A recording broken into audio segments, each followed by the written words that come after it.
नहीं, हमारा तो क्लियर स्टैंड है, हम वक्फ अमेंडमेंट बिल के साथ में हैं और इंट्रोडक्शन के टाइम भी हम साथ में ही थे और मुझे लगता है कि पूर्ण बहुमत से ये बिल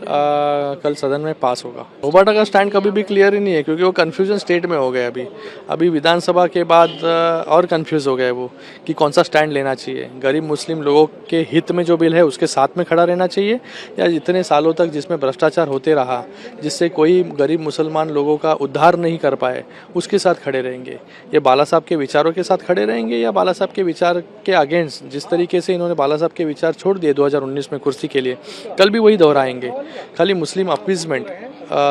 के लिए ये काम करेंगे या मुझे लगता है कि मुस्लिम वर्ग के स्ट्रेंथनिंग के लिए काम करेंगे, ये कल देखेंगे। हर कोई पॉलिसी या बिल हम लोग यहाँ पर लाते हैं तो ये धर्म से जोड़ने का काम, जाति से जोड़ने का काम यहाँ पर कर रहे हैं। मुझे इनको कहना है कि अभी बिल आया है, बिल को अच्छे से पढ़ लो और जो लोगों को ये गुमराह करने का काम कर रहे हैं कि ये सभी वक्फ की प्रॉपर्टी सरकार ले लेगी, पहला ही क्लॉज है कि जब ये बिल टेबल होगा या पास होगा उस दिन तक जो भी अनडिस्प्यूटेड वक्फ के प्रॉपर्टीज़ है उसके ऊपर कोई भी अधिकार जताने का काम सरकार नहीं करेगी। जो डिस्प्यूटेड है,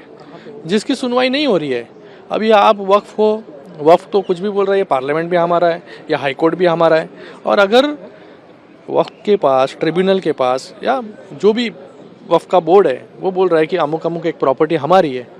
और हमें जिसकी प्रॉपर्टी है उसको प्रूव करना पड़ रहा है, पेपर्स दिखाने पड़ रहे हैं कि ये प्रॉपर्टी हमारी है और किसके पास न्याय मांगने जा रहे हैं, वापस इनके पास जो इनको कह रहा है कि ये प्रॉपर्टी हमारी है उसके पास ही न्याय मांगने। ये तो ऐसी व्यवस्था इतने सालों तक यहाँ पर आती रही है, उस व्यवस्था को सुधार करने का काम कल इस बिल के माध्यम से करने वाले हैं।